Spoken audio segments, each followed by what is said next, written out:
Hello दोस्तों, welcome to day night shadow channel India. अपना 5th generation fighter jet engine यही देश में बनाने जा रहा है। फाइनल ग्रीन सिग्नल बस कैबिनेट कम्युनिटी ऑन सिक्योरिटी से आना बाकी है।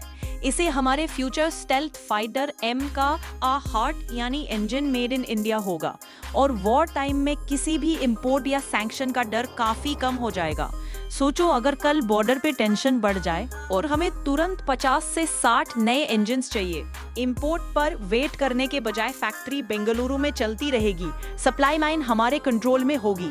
यही गेम चेंजर है। गवर्नमेंट ने सैफरन, जो कि फ्रांस की कंपनी है, उसके के साथ मिलकर हाई थ्रस्ट इंजन पर काम लॉक किया है, पर असेंबली और ज्यादा हिस्सा यही इंडिया में होगा। टारगेट रफली 110 से 125 किलोनॉट क्लास का पावर है। सिंपल बोलूं, इतना दम की एम का जैसे heavy stealth twin engine jet को टेक ऑफ से लेके हाई स्पीड डैश तक पुश दे सके। इसके लिए एक स्पेशल पर्पस टीम बनेगा। AJL लीड करेगा और प्राइवेट प्लेयर्स जैसे Tata advance systems, Mahindra aerospace type companies साथ में रहेंगी। मतलब मिलिट्री प्लस इंडस्ट्री मिलकर एक प्रॉपर इंजन इकोसिस्टम खड़ा करेंगे। सिर्फ स्क्रू ड्राइवर असेंबली नहीं, हॉट पार्ट्स भी यही। टेक ट्रांसफर का मतलब सिंपल में फुल ट्रांसफर ऑफ टेक्नोलॉजी का सीधा फायदा ये है कि फाइटर जेट का सबसे मुश्किल हिस्सा गरम turbine blades, high temp alloys और डिजिटल इंजन कंट्रोल, ये टेक्नोलॉजी हमको आएगी। आज जो चीज इंपोर्ट करते थे, कल को वही चीज हमारी टीम डिजाइन, टेस्ट और इम्प्रूव करेगी। आगे चल के इसी बेस पर 130 किलो न्यूटन तक का फुल्ली इंडियन सक्सेसर बनाना आसान होगा। सरकार ने पहला सैंपल बनाने के लिए पैसा दे दिया है। पहला एम का फाइटर जेट 2028 से 2019 तक रेडी करने का प्लान है और 2030 के बाद उसकी लार्ज स्केल प्रोडक्शन शुरू हो जाएगी। सोच लीजिए, डेकेड के एंड तक लाइन स्टेबल हो गई तो 2040 के around 200 plus engines per year capacity तक रेडी अप करना रियलिस्टिक बन जाएगा।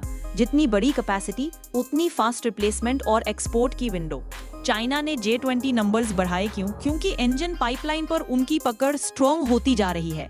पहले रशिया पर डिपेंड थे, अब चाइना का WS11 जेट इंजन से ग्रेजुअली ऑटोनॉमी मिल रही है। इसे उनका साउथ चाइना सी और ईस्ट एशिया में एयर डोमिनेंस प्रोजेक्ट होता है। अगर इंडिया के पास अपना रिलायबल इंजन स्टैक हो तो लद्दाख से बे ऑफ बंगाल तक लॉन्ग ड्यूरेशन एयर ऑप्स में टेम्पो मेंटेन करना पॉसिबल होता है। कोई भी एक्सटर्नल एम्बार्गो हमारे टेम्पो को तोड़ नहीं पाएगा। इंडियन ओशन में चाइना का प्रेजेंस जिबूती पोर्ट से ग्वादर पोर्ट तक लॉजिस्टिक्स चेन बनाने की कोशिश है। एयर पावर सस्टेन करने के लिए इंजन सबसे बड़ा बॉटलनेक होता है। यही इंडिया की डोमेस्टिक लाइन फायदा देगी। Career based jets, maritime petrol upgrades और UCAV सबको लोकल पावर मिलती रहेगी। पाकिस्तान की डिपेंडेंसी ज्यादातर इंपोर्ट पे है। JF-17 के इंजन्स और स्पेयर्स के लिए उन्हें थर्ड कंट्रीज देखनी पड़ती हैं। लॉन्ग कॉन्फ्लिक्ट सिनेरियो में वो वल्नरेबिलिटी बन सकती है। इंडिया अगर इंजन्स, स्पेयर्स, ओवरहॉल्स यही करे तो अट्रिशन वॉर में फ्लीट को जल्दी बैक इन द एयर ला सकता है। हाइपोथेटिकल वॉर सीन सोचिए, 30 दिन की हाई इंटेंसिटी इंडिया की पाकिस्तान से वॉर चल रही है। अगर हम इंपोर्ट डिपेंडेंट रहे तो देश को हर इंजन चेंज ओवर में कस्टम्स, परमिशंस, करेंसी और शिपिंग के लिए वेट करना होगा। लेकिन जब इंजन मेड इन इंडिया होगा ना, तो मेंटेनेंस और रिपेयर सब कुछ बैच वाइज और लोकल लेवल पर हो पाएगा। जैसे इंस्पेक्शन, पार्ट रिप्लेसमेंट और हॉट सेक्शन स्वैप, सब एक साथ। यही डिफरेंस एयर सुपीरियॉरिटी बनाता है इस प्रोजेक्ट के साथ। Materials, foundry, precision machining, sensors, software, पूरा सप्लाई चेन ग्रो करेगा। सिविल एविएशन में भी स्पिल ओवर आएगा।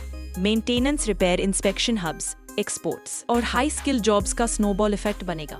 बॉटम लाइन ये है कि अपना 5th जेन इंजन सिर्फ प्रेस्टीज में ही स्ट्रेटेजिक इंश्योरेंस है। Sanction proof air power, fast war time resupply और रीजन में क्रेडिबल डिटरेंस। अगर आपको लगता है इंडिया को एरोस्पेस में नेक्स्ट लेवल पर जाना चाहिए, तो ये प्रोजेक्ट उसका इग्निशन स्विच है। Thank you.